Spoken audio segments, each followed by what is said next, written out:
Okay, I'm just going to show you what I did to my little plate here on my Juki International NA-11UT.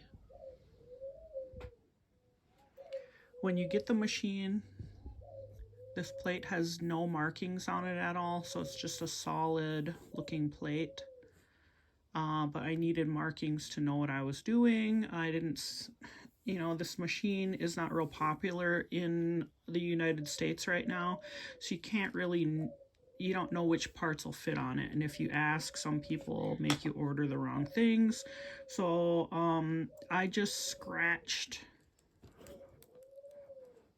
into the plate to make my markings. So I did a 1/4 inch line here, a 1/2 inch line here, a short 3/8 line, a short 5/8 line, and this line here is lining up with my needle. I do have markings on the outside here as well in case I want to be sewing in that direction. And this really works out well because it doesn't rub off or anything, so I'll show you the tools that I used to do that. It was pretty simple, just need a little bit of muscle. So I used this here, the seam guide ruler. Madam Sew makes this. It's got little markings, holes for each. Oops, that's backwards. So what you do is you put your needle in the hole that you want to mark.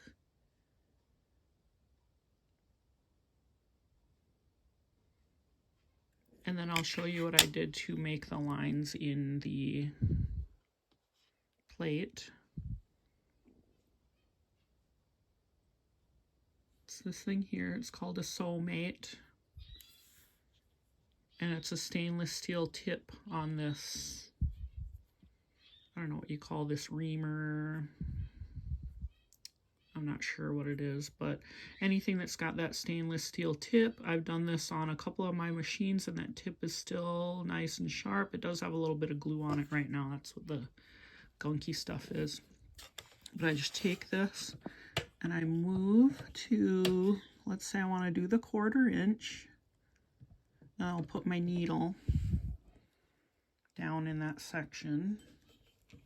I'll just hand crank it to make sure I don't stab into it or anything. And then I adjust this to make sure that it's lined up, okay? And then I take this tool and I press very hard and I score down this line a few times. It didn't take many, but you can feel it digging in. So instead of doing lightly like what I'm doing here, you poke into it and you scratch it down, okay?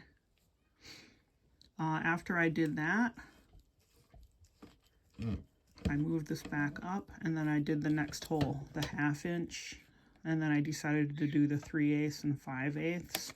And then to do this one here, I did it this way. I lined it up, I put my needle down, and then I moved this to touch the back of my needle, and then I just adjusted it to see if it looks straight to me. And then I scored on this side, and then I scored on that side. So it made all of the markings for me, and they don't rub off. You can't feel them. There's no burrs. It's very smooth, but it's not rubbed off. Even though I'm scratching this with other things, you can still see the lines very, very clearly. It works really good. You just have to remember what lines you did or remeasure, because there's no way that I can write on here to show what these markings are. But if you do it yourself, you'll kind of know. But I did that. Like I said, it doesn't hurt it at all. These have been in here for a few weeks. I did it on my other machine too. I'll show you that. And that's been on there for a couple of years. This one's already got the markings on it. I just needed a little bit more. So this one's just my Brother PQ 1500 SL, and it's got a line here for the 1/4 inch before you get to the needle, but I wanted the one to show where the needle was going in. So I did that all the way across, and then I've got a 1/4 inch line here, a 1/2 inch line here, and that one that's right on the edge of that fold there, that's my 3/8 inch mark, just so that I can kind of see what I'm doing. And that has been in there for, I don't know, I probably had this machine for 2 or 3 years, and it's been in there that long, and it works good. You can't scratch through it. It doesn't feel like anything like the ones that were tooled by the manufacturer. You can kind of feel those, but this, it's pretty smooth. You can't really feel it. There's no, like I said, no burrs or anything for your fabrics to get caught on or thread to get caught up in, but it just works really good if you need extra markings on your plates.